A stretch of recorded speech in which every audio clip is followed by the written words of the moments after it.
बिस्मिल्लाहिर्रहमानिर्रहीम। आज हमारा मैथ्स का सेकंड लेक्चर है। लास्ट लेक्चर में हमने फंक्शन किया था, उसकी डोमेन, रेंज और कुछ इनफाइनाइट सेट्स देखे थे। वहाँ पे जो हमने फंक्शन की एग्जांपल किए थे वो डिस्क्रीट टाइप का बहुत छोटा सा सेट था, 1 2 3 ABC।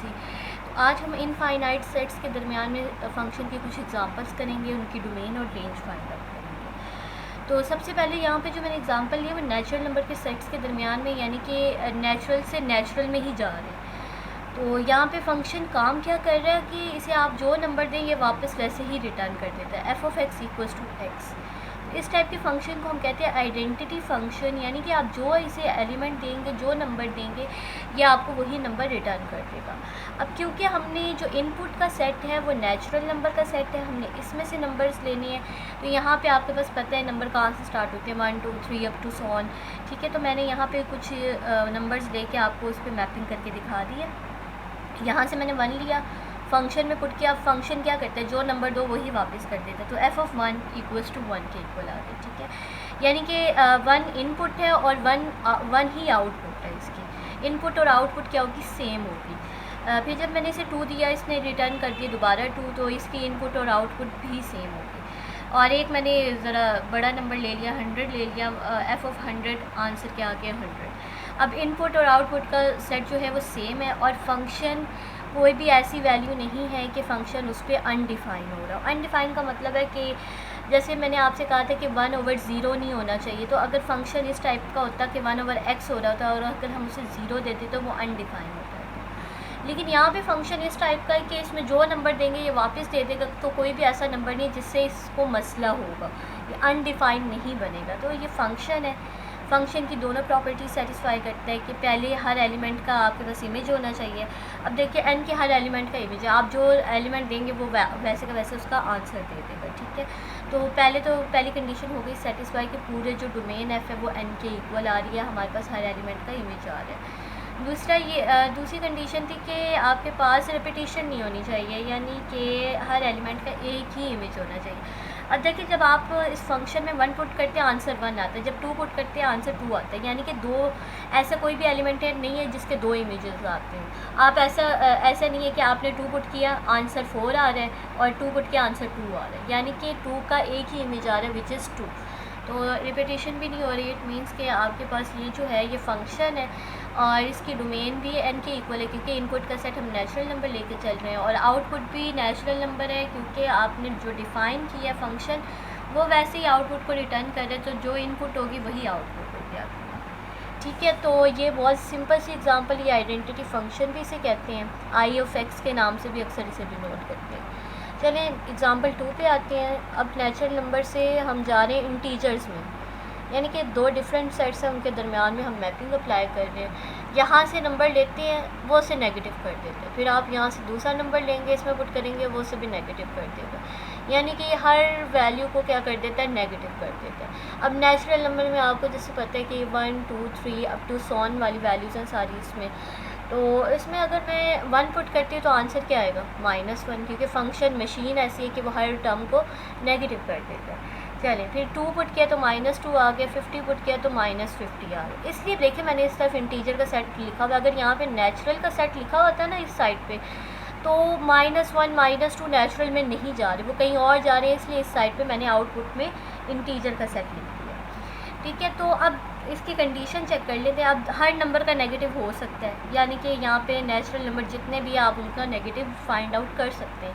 तो पहली कंडीशन ठीक है कि हमारे पास डोमेन बन रही है, उसमें एलिमेंट्स हैं नेचुरल नंबर के हैं सारे के सारे। दूसरी कंडीशन ये है कि हर एलिमेंट का एक इमेज होना चाहिए। अब 1 का इमेज है -1, 2 का इमेज है -2, कभी भी ऐसा नहीं होगा कि 2 के 2 इमेजेस बन रहे। तो जो इस फंक्शन की जो टाइप है यहाँ पे लिखी गई है, जो वैल्यूज़ को नेगेटिव कर देते हैं, ये आपके पास फंक्शन है, क्योंकि ये दोनों कंडीशन को सेटिस्फाई करता है। कभी भी आपके पास एक एलिमेंट के 2 आंसर नहीं आएंगे।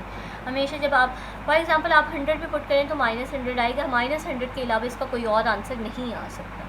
तो इसकी जो आपके पास रिपीटिशन वाली कंडीशन है वो भी सेटिस्फाई करती है और फर्स्ट कंडीशन भी करती है।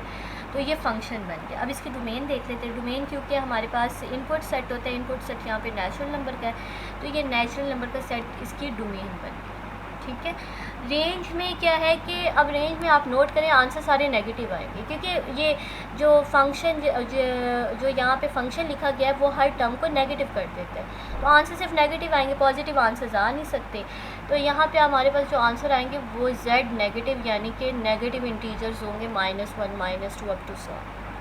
ठीक है, तो ये दोनों एग्जांपल्स है। एक में हमने सेम सेट्स के दरमियान में फ़ंक्शन डिफ़ाइन किए थे, यहाँ पे दो डिफरेंट सेट्स के दरमियान में फ़ंक्शन को मैंने डिफ़ाइन किया है। अब यहाँ पे रेंज देखें, ये इस सेट से छोटी है, यानी कि इसमें सिर्फ नेगेटिव टर्म्स है, जबकि z में नेगेटिव और पॉजिटिव दोनों टर्म्स होते हैं। तो ये नेगेटिव टर्म्स की वजह से ये जो है ये इसका सबसेट है। छोटा सेट जो होता है वो बड़े सेट का हमेशा सबसेट होता है। तो यहाँ तक हमारी बात हो गई कि इसकी डोमेन क्या है, रेंज क्या है और ये फंक्शन क्यों है। 5 एग्जांपल्स की हुई हैं, सारी देखेंगे वन बाय वन हम। ये तो बहुत ब्लर आ रहा है, चलिए मैं दोबारा ये पेज कर दूँगी, अभी फ़िलहाल इसी पे करके।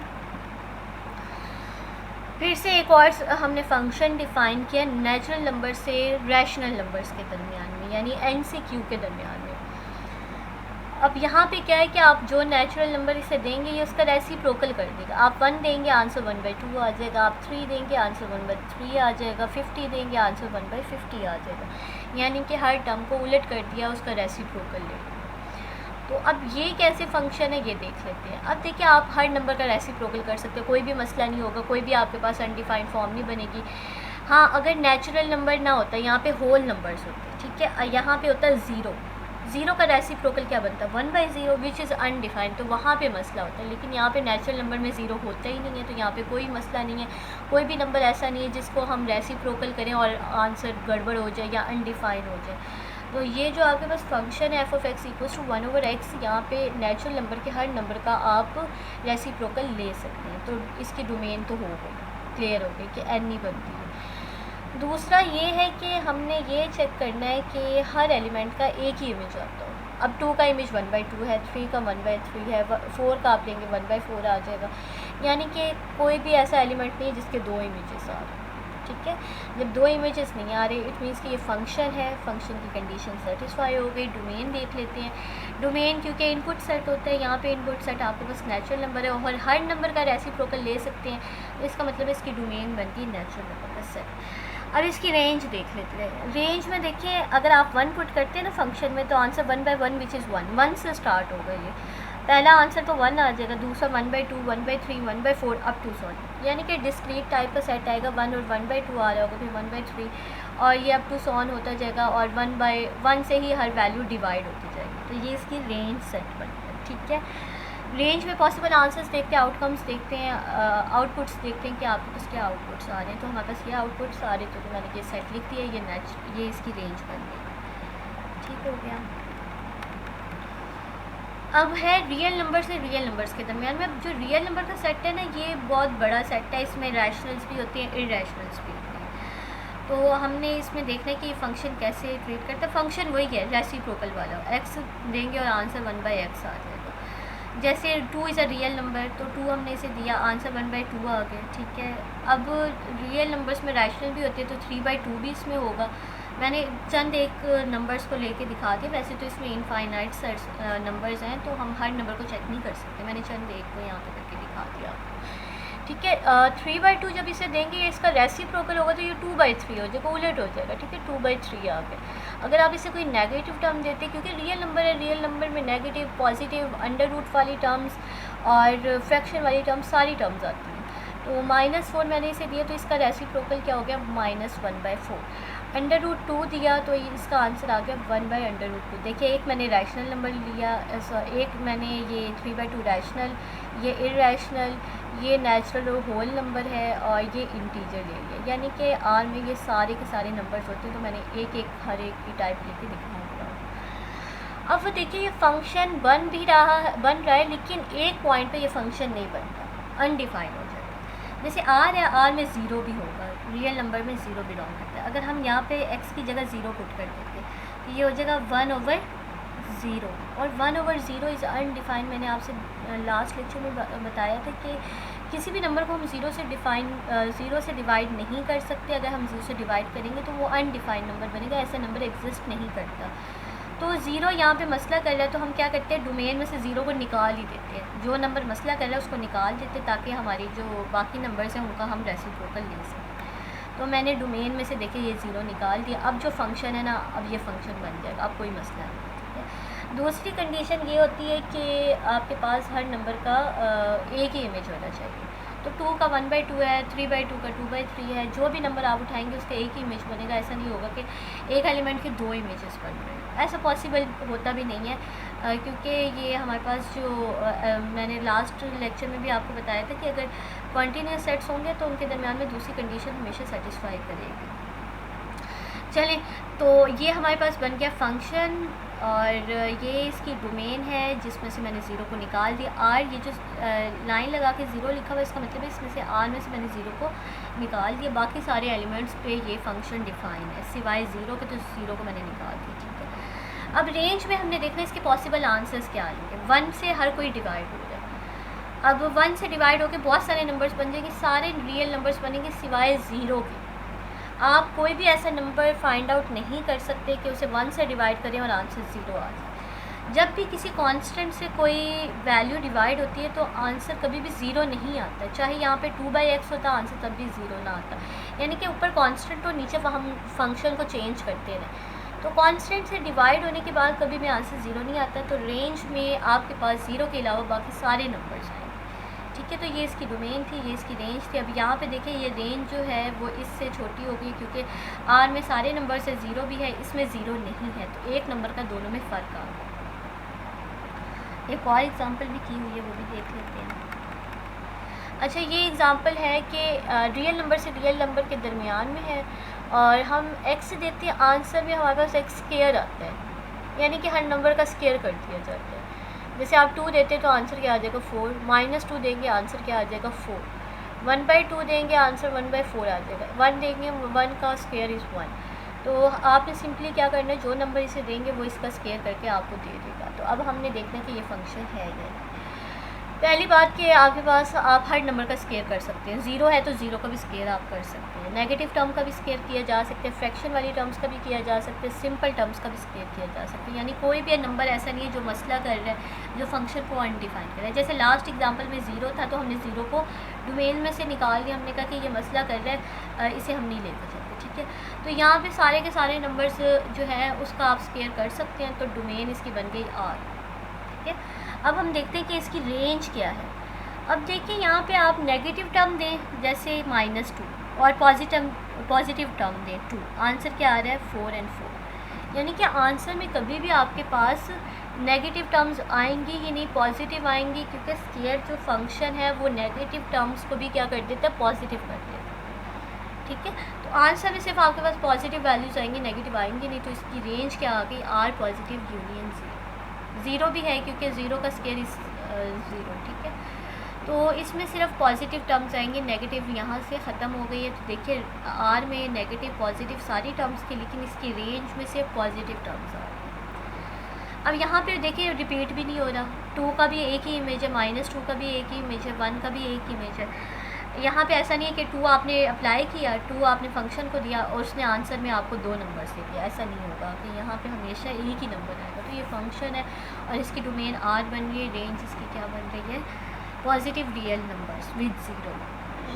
ठीक हो गया। तो ये हमने 5 एग्जांपल्स किए, 5 एग्जांपल्स में हमने देखा है कि कैसे हम सेट्स को चेंज करते हैं और कैसे फंक्शन की डेफिनेशन चेंज करने से डोमेन और रेंज चेंज होती रहती है। और ये सारे के सारे फंक्शंस की एग्जांपल्स हैं और ये इनफाइनाइट सेट्स के दरमियान। ठीक है, अब हम आगे चलते हैं कि टाइप्स ऑफ फंक्शन। फंक्शन की कुछ टाइप्स हैं वो देख लेंगे। मेन इसकी टाइप्स है, मैपिंग के दरमियान में हमने रिलेशन देखा। पहली जो फंक्शन की टाइप है इसे कहते हैं इनटू फंक्शन। अब एक फंक्शन है x से y में, मैंने आर्बिट्ररी 2 सेट्स ले लिए, एक x से एक y है, x से y में हमने एक फंक्शन यानी एक ब्रिज बना लिया। ये फंक्शन देखिए फंक्शन है यानी कि वो दो पहली जो लास्ट लेक्चर में हमने कंडीशंस किए ना वो सेटिस्फाई करते ही करते हैं। आगे इस पर एक और कंडीशन है, अगर वो एक और कंडीशन सेटिस्फाई करता है तो वो फंक्शन क्या बन जाएगा, इनटू फंक्शन। हम देखते हैं कि वो कंडीशन क्या है। अब वो कह रही कि आपके पास फंक्शन तब इनटू होगा जब रेंज जो होगी वो दूसरे सेट से छोटी हो जाएगी। जैसे हमने ऊपर भी कुछ एग्जांपल्स किए हैं, लास्ट वाली एग्जांपल ही देख लेते हैं। इसमें देखें जो ये सेट था ना, दूसरी साइड पे जहाँ पे फंक्शन जाके वैल्यूज़ को वैल्यूज़ मैप करनी है, जहाँ पे ये है आर, ये रियल नंबर्स हैं, ठीक है। और रेंज इसकी क्या आ रही थी, आर पॉजिटिव रियल नंबर्स, यानी कि ये सेट जो है रेंज का सेट इससे छोटा है। उस रियल नंबर में नेगेटिव पॉजिटिव सारे हैं, लेकिन रेंज में से पॉजिटिव रियल नंबर आ रहे हैं। तो इस सिचुएशन में जो रेंज है वो is a subset of R, यानी कि उसके अंदर का एक पार्ट है, उससे छोटी है रेंज। अगर ऐसा होगा तो उस फंक्शन को हम कहेंगे कि ये इनटू फंक्शन है, ठीक है। तो कंडीशन क्या है, अगर रेंज हो वो वाई का सबसेट बन जाए, यानी दूसरी साइड पे जहाँ पे सेट में फंक्शन मैप कर रहा है, अगर वो उसका सबसेट बन जाता है तो इसका मतलब है कि जो फंक्शन है वो कौन सी टाइप का, वो इनटू टाइप का है। वो फंक्शन की एग्जांपल है वो कि वो इनटू है, ठीक है। तो मैंने वही वाली एग्जांपल जो ऊपर डिफ़ाइन की है वही मैंने लिख दी है, F of X equals to X की है। इसका जो आपके पास वाई सेट है वो आर है, और इसकी रेंज क्या बन रही है, R positive is a subset of R. तो फंक्शन क्या बन गया, इनटू फंक्शन, ठीक है। इसके बाद आ जाते हैं ऑन टू पे।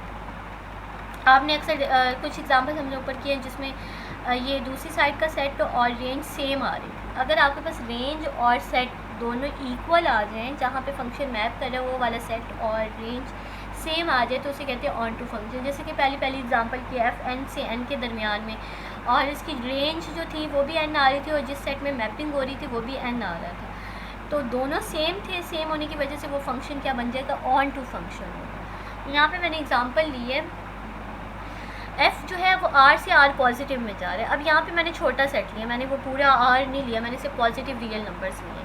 और फंक्शन कौन सा, एक्स स्क्वायर का ही फंक्शन है। यहाँ पे क्या होगा, आप 1 पुट करेंगे आंसर क्या आएगा 1, 2 पुट करेंगे आंसर 2 आ जाएगा, -2 पुट करेंगे आंसर तब भी 2 आएगा। अब यानी आंसर सिर्फ आपके पास पॉजिटिव रियल नंबर्स आ रहे हैं। रेंज इसकी आपको पता है कि पॉजिटिव रियल नंबर्स है। अब रेंज और जो इस तरफ सेट दिया गया ये दोनों सेम है, रेंज भी वही है और सेट भी वही है, तो इसका मतलब है कि दोनों सेम है। सेम होने की वजह से फंक्शन क्या बन जाएगा, ऑन टू फंक्शन बन जाएगा। यानी कि इनटू वो वाला फंक्शन है जिसमें रेंज छोटी होगी दूसरे सेट से जहाँ पे फंक्शन मैप कर रहा है, और अगर रेंज और वो वाले सेट जहाँ पे फंक्शन मैप कर रहा है दोनों सेम हो जाएंगे तो फंक्शन क्या बन जाएगा, ऑन टू बन जाएगा।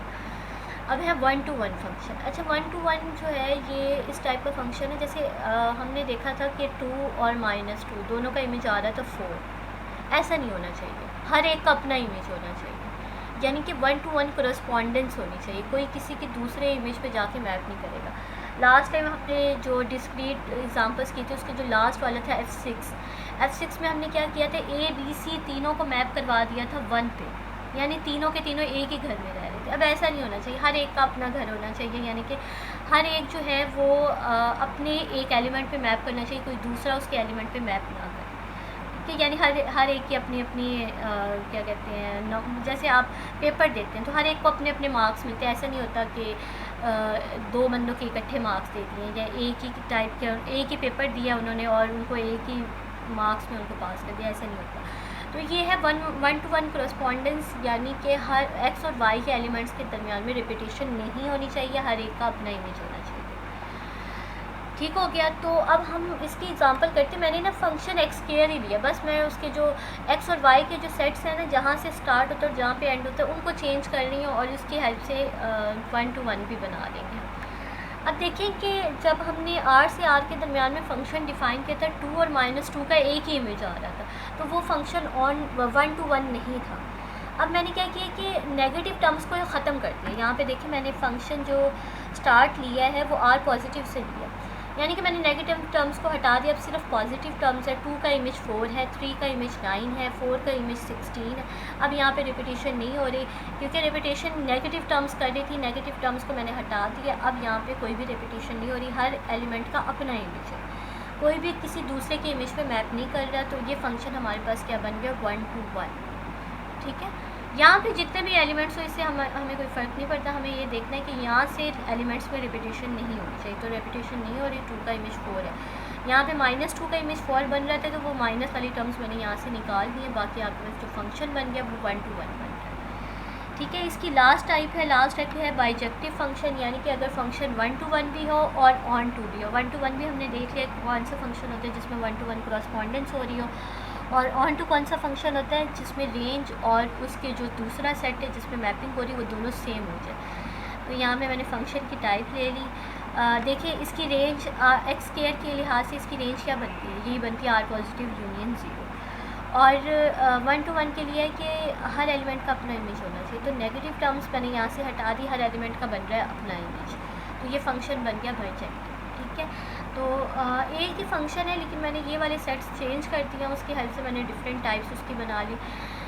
इसको मैंने बना लिया 1 to ऑन टू, पहले इन टू किया, फिर ऑन टू किया, फिर हमने 1 to 1 किया, फिर हम दोनों को मिक्स करके एक नया फंक्शन बनाया विच इज़ बाइजेक्टिव फंक्शन। अब आपके लिए ये काम है कि आपने नेक्स्ट वीक जब हमारी क्लास होगी तो आपने मुझे एक दो ऐसी एग्जांपल्स फाइंड आउट करके बतानी है जो फंक्शन 1 to ऑन टू हो, 1 to 1 हो और बाइजेक्टिव हो, इन टू, यानी ये चारों के चारों टाइप्स के आपने ना एग्जांपल्स ढूंढ के लाए। ठीक है, अब लेक्चर में कुछ समझ नहीं आया तो हम इसे दोबारा लाइव क्लास में डिस्कस कर लेंगे। ठीक है, तो अभी ये लेक्चर यहीं पे एंड करती हूँ। अब लाइव क्लास में आप लोगों से फिर बात होगी। ठीक है, अल्लाह।